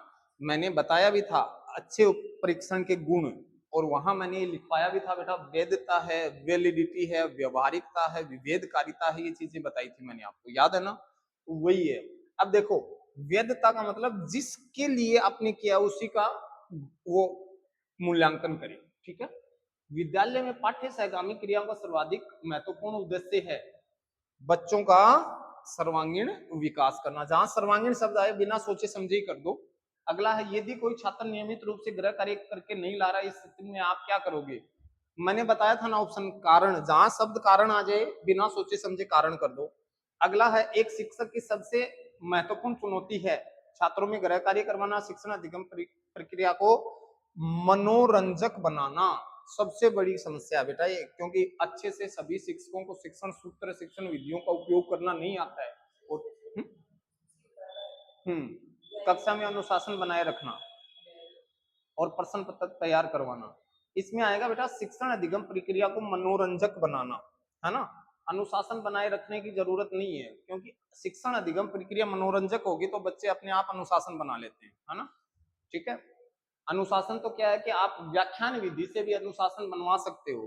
पहले के जमाने में क्या होता था कि टीचर सामने आकर खड़ा हो गया, बच्चे को बार बार कह रहा है भाई पढ़ लो, रट लो इन चीजों को, और अनुशासन ही बना रहता था, है ना। वो नहीं है। अगला क्या होगा? विद्यालय में पाठ्य सहगामी क्रियाओं का ये हो गया अपना क्वेश्चन। शिक्षण विधि के चयन में ध्यान रखना चाहिए विषय वस्तु की प्रकृति पर, विद्यार्थियों के मानसिक स्तर पर, उपलब्ध संसाधनों पर और विद्यार्थियों के जेंडर पर। बेटा शिक्षण विधि है ना के चयन में ध्यान किसका रखना चाहिए? मानसिक स्तर। आप किस कक्षा के बच्चे को पढ़ा रहे हो, उस बच्चे का मानसिक स्तर क्या है, फिर आप बता पाओगे कि आपको कौन सी शिक्षण विधियों का उपयोग करना चाहिए। आप छोटे बच्चे को पढ़ा रहे हो उसके अनुसार पढ़ाओ, बड़ों को पढ़ा रहे हो उनके अनुसार, है ना। अगला है डिसलेक्सिया है। क्या है डिसलेक्सिया? मानसिक विकार, व्यवहार संबंधी विकार, पढ़ने से संबंधित विकार और व्यक्तित्व विकार। तो ये क्या है बेटा? पढ़ने से संबंधित विकार है ना। कुशल नेतृत्व की सफलता का रहस्य है समूह में आपसी विश्वास, समूह में सामंजस्य की स्थिति, समूह हित में गतिविधि। कुशल नेतृत्व की सफलता का रहस्य क्या होगा बताओ? क्या होगा इसमें? इसमें होगा बेटा समूह हित में गतिविधि, क्योंकि अगर आप समूह का हित नहीं सोचोगे ना तो आपको नेतृत्व कोई नहीं करने देगा, नेता नहीं बनने देगा। समझ रहे हो मेरी बात को? अगर मान लो आप नेता बन गए और नेता बनने के बाद आपने अपने मान लो अपने गांव में नेता बन गए, अपने गांव के बारे में नहीं सोच रहे हो, तो आपको नेता कौन बनाएगा? यानी कि आपका जो समूह है ना उसके प्रति आपकी वफादारी होनी चाहिए, गतिविधियां होनी चाहिए। बालकों में किसी भी व्यवसाय के प्रति पूर्व धारणा का विकास होता है, पड़ोसियों द्वारा, समाज द्वारा, अध्यापक द्वारा और अभिभावकों द्वारा। तो इसमें क्या होता है बेटा? अभिभावकों द्वारा। यानी कि बालक में किसी भी व्यवसाय के प्रति पूर्व धारणा विकास किससे होता है? अभिभावक।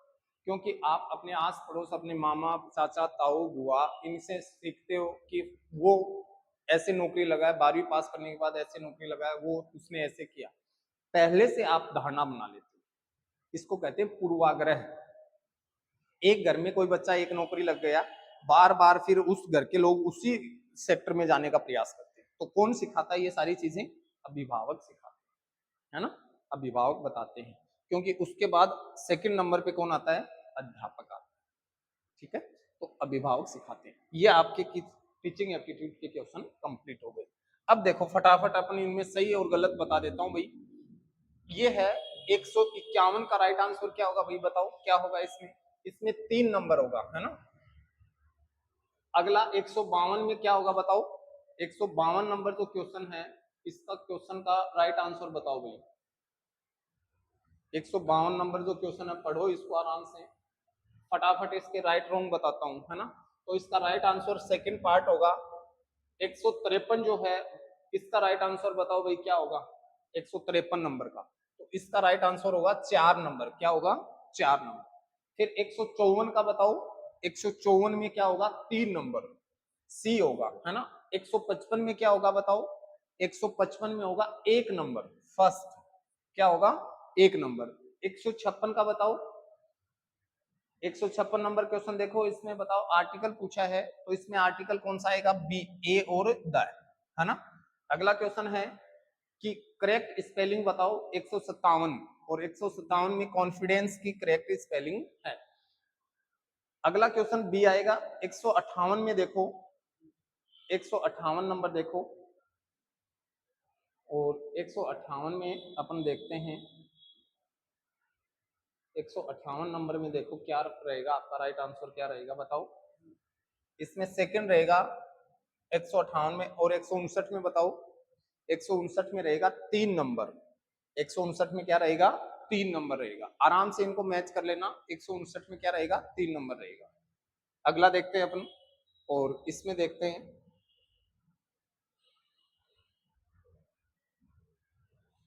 160।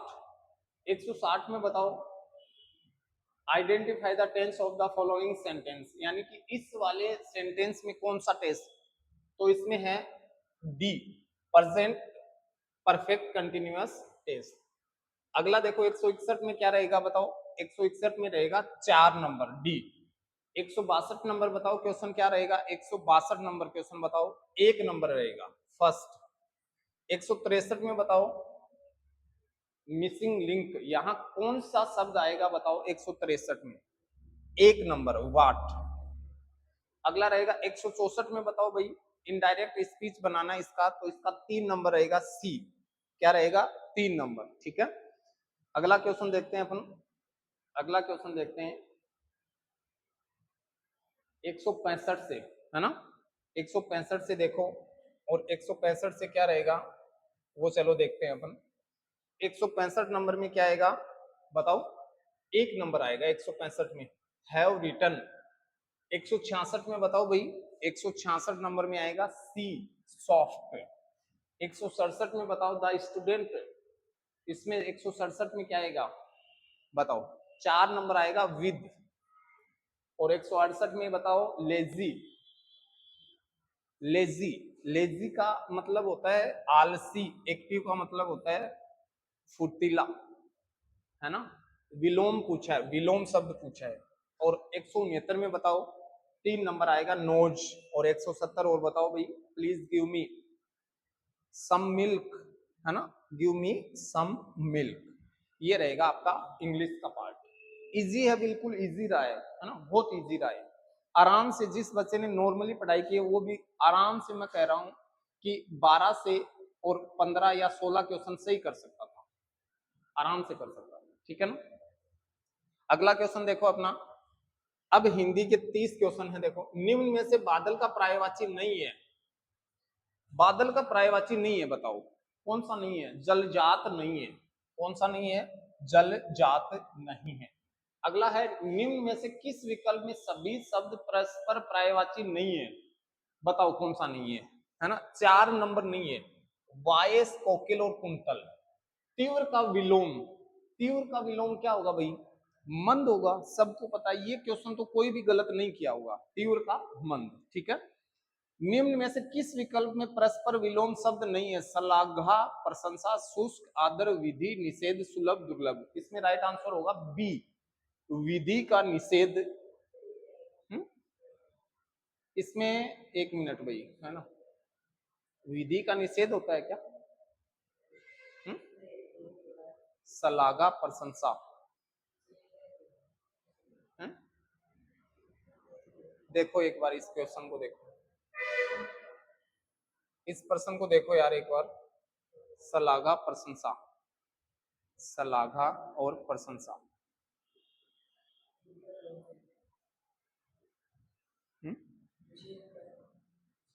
विधि का, विधि का निषेध सही है, तो 1 नंबर गलत होगा, है ना। चलो अगला जो क्वेश्चन है इसमें अपना रहेगा कि परस्पर विलोम शब्द नहीं है, तो कौन से नहीं है, श्लाघा और प्रशंसा नहीं है, ठीक है। अब्ज और अब्द शब्द युग्म का सही अर्थ है, ये देखो खूब आया हुआ प्रश्न है ये, है ना, खूब आया हुआ है। कमल और क्या होगा, बादल, क्या होगा, कमल और बादल। भवन और भुवन, भवन और भुवन क्या होगा इसमें, बताओ। भवन होता है घर और भुवन होता है संसार, ठीक है। अगला क्वेश्चन बताओ, निम्नलिखित में से संयुक्त वाक्य का उदाहरण है, बताओ संयुक्त वाक्य, है ना। देखो ये आ गया ना, और जुड़ गया ना, तो क्या होगा, मैं दिल्ली गया और मेरी पत्नी आगरा, और शब्द लिखवाया था ना सर ने, ये यूं का यूं। वर्षा होती तो अनाज पैदा पैदा होता, निम्न में से कौन सा वाक्य है। संकेत, संदेह या विधि या विधान, तो इसमें क्या है, संकेत दे रहा है कि अगर वर्षा होती तो क्या होता, अनाज पैदा होता, होता है, संकेत कर रहा है, हुआ नहीं है अभी। फिर कह रहा है कि निम्न में से अशुद्ध शब्द 71, नीरस, मंत्रिमंडल और योगीराज, क्या होगा बताओ। इसमें मंत्रिमंडल, मंत्रिमंडल गलत है ना, ठीक है। 71, नीरस और योगीराज तीनों सही है, ठीक है। अगला क्वेश्चन देखते हैं अपन,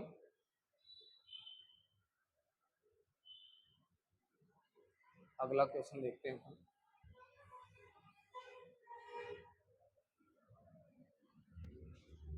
अगला जो प्रश्न है अपना वो क्या है, देखो,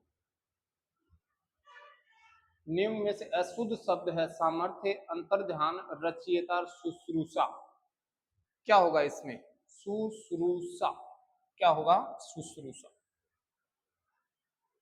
ये सारे शब्द आपको दिए थे, है ना, पहले से बताए थे मैंने, इंपोर्टेंट डाले थे, रचयिता, अंतर्ध्यान, सामर्थ्य।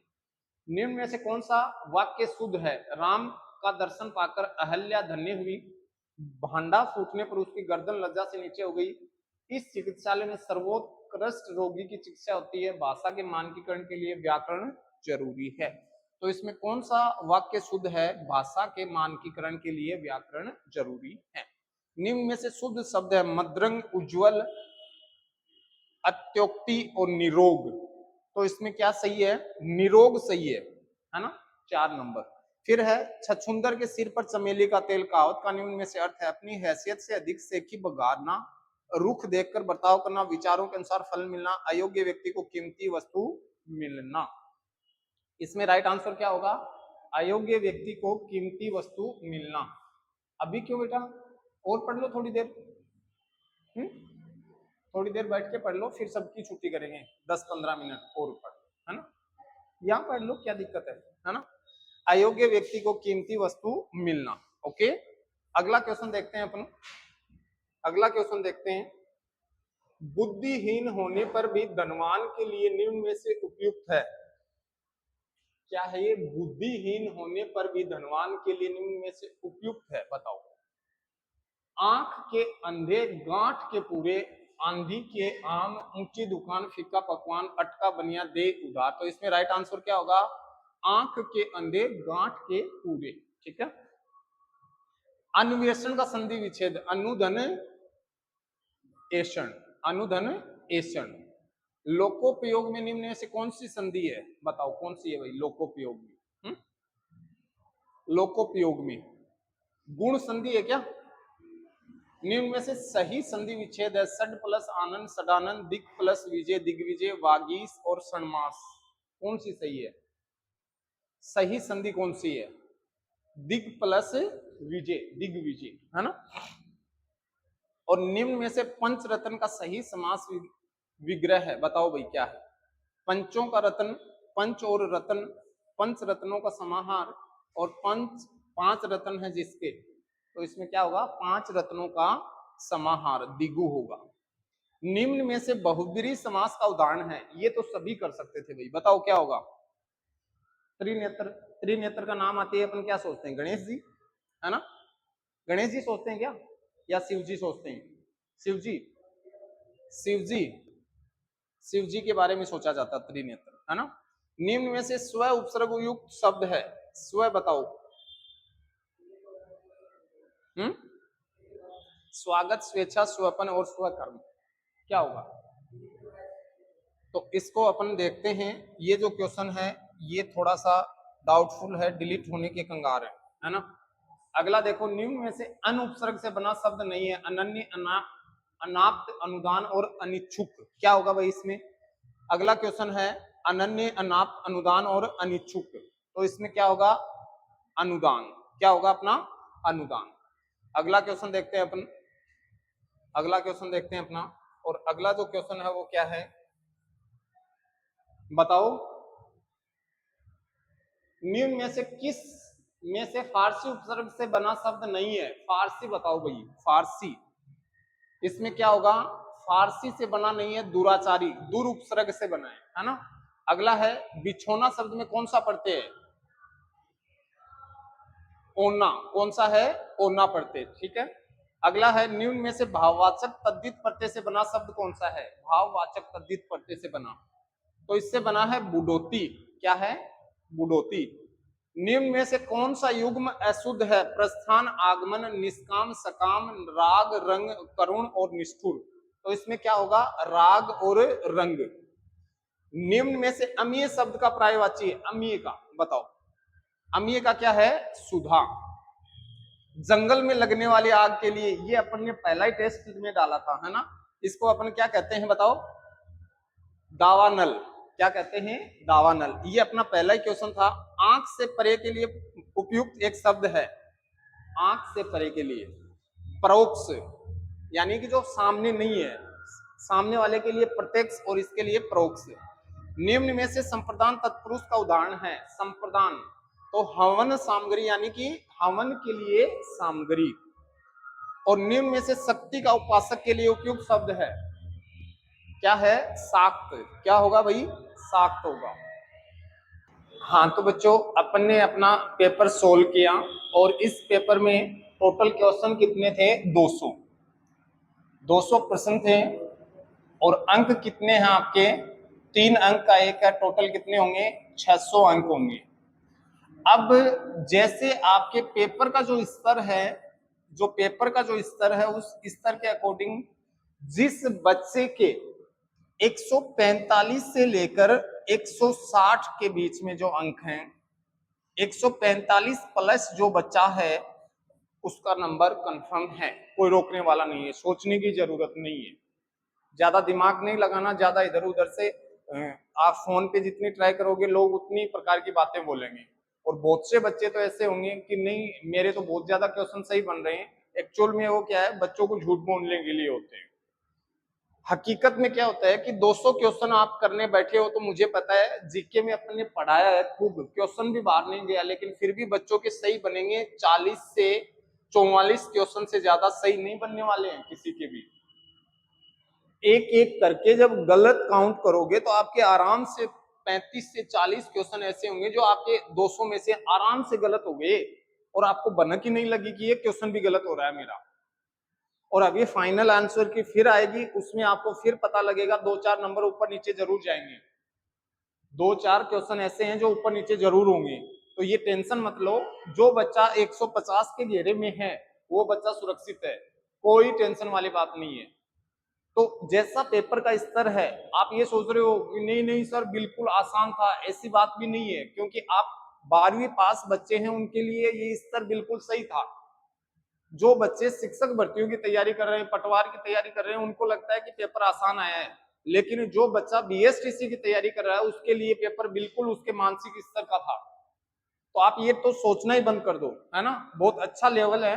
इसके अलावा दूसरी बात ये रहेगी कि अब भविष्य में क्या करें, तो मैं आपको 2 बातें दिखाता हूं। कुछ दिन पहले के अपने न्यूज़पेपर की कटिंग है कि प्रदेश में 20 लाख उम्मीदवारों के सीटी स्कोर कार्ड रद्द हुए, 1 साल की थी वैलिडिटी, और प्रक्रियाधीन भर्तियों पर भी आएगा असर। यानी कि अब सीईटी होने वाला है, सीईटी। अब बच्चे कहेंगे सर फॉर्म ही स्टार्ट नहीं हुए, तो बेटा जी फॉर्म नहीं हुए तो आप देखो ये लिखा हुआ है समान पात्रता परीक्षा सीनियर सेकेंडरी स्तर, और एग्जाम कब है देखो 23 से 26 अक्टूबर, 23 व 26 अक्टूबर को है। यानी कि पहले से ही एग्जाम कैलेंडर जारी कर रखा है, अक्टूबर में एग्जाम है। फिर देखो आप समान पात्रता परीक्षा स्नातक स्तर का है सितंबर माह में, कब है सितंबर माह में। और देखो आप यहां आप ध्यान से देखोगे पशु परिचर जो भर्ती है वो 1 से 4 दिसंबर को है, कब है 1 से 4 दिसंबर को है। तो आपके सामने 3 बड़ी भर्तियां आ रखी हैं, सीईटी स्नातक वाली, सीनियर सेकेंडरी वाली, और ये आपकी दिसंबर में पशु परिचर की भर्ती है।